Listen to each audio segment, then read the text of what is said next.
Бүгін жогорку кеңеш өлкөнүн 2016 жылга республикалык бюджети жана 2017-2018 жылдарга божомолу жөнүндө мыйзам долбоорун карады. Өкмөттүн маалыматына караганда 2016 жылдагы мамлекеттик бюджеттин тартыштыгы 22 миллиард 453 миллион сомду түзөт. Бул ички дүң продукциянын 4,5%. Жыйындын жүрүшүндө өкмөттүн алдыңкы жылдарга карата каржы документи боюнча жасаган докладын айрым депутаттар жактырышпай сынга алышты. 2016 жылы биздин экономика министри, Жолос экономика министрлиги, өкмөт кайсы мамлекеттик программаларды ишке ашырат, кайсы улуттук долбоорлорду ишке ашырат, кайсыларын улуттук долбоорлорду бүтүрүп, аны өткөрүп берет. Мына ушундай маселелерди укпайлыбы биз? Анан андайларды биз укпай эле дефицит 22 миллиард экен, акчаны ички резервтен издейбиз анан токтотуп коебуз. Оппозициялык маанайдагы фракция депутаттары өкмөт каржы документти жакшылап иштеп чыксын деп четке кагууну сунушташты. Жана да бул маселени добушка коюуну өтүнүштү. Бирок төрага Асылбек Жээнбеков парламентте андай укук жок экендигин айтып, добушка койбоону мен чечем деди. Бул бюджет жакында келип түшкөнү бир 5 күн болду.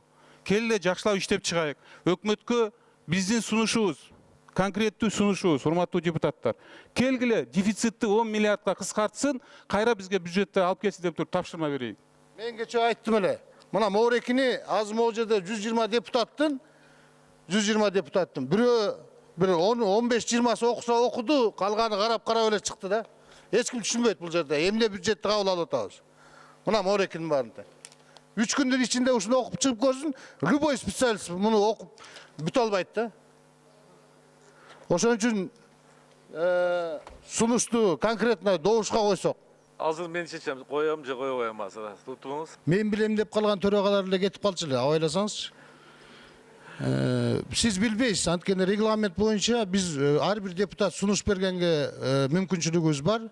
Рахмат Максат эсен, түшүнүктүү болду. Чоң рахмат сизге. Кудай буйруса көп киштейт экенбиз. Оппозиция айтып атсачы. Андан улам оппозиция жана бийликчил депутаттардын ортосунда кайым айтышуулар орун алды. Саалы Азимович, айтыңыз, кыскарта аласызбы же кыскарта албайсызбы? Анан жөн эле кыскартып кел десе эле кайта келе берген болбойт да. Биз деген далай өткөнбүз бул школадан. Далай жолу укканбыз. Кыскарта албагандан кийин, чөнтөгүбүз тешик болгондон кийин, кайта эле ушундай келе турган болгондон кийин анда айтыш керек. Урматтуу депутаттар, анда таап айткылачы, каерден кыскарталы? Кантип алып келели деп. Душман эмеспиз, биз буларга кетсин деген оюбуз жок. Жазында белгилүү болот бардыгы. Билип турабыз анын баары жакшы эле. Келгиле бирге иштешейик, ал Азимович менен. Биз жаңы мүмкүнчүлүктөр деген программа менен иштейбиз. Жаңы мүмкүнчүлүктөр программасы ушул экен, 22 миллиард дефицит менен келатат. Баракелде деп коелу. Эми менин сунушум, айтып атпайбы, убакыт жетпей калды деп.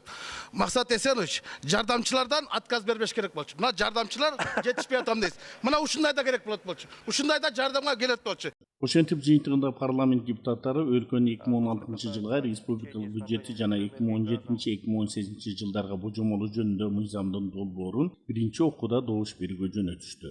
Каныбек Темиров, саясат кейжи маалымат порталы.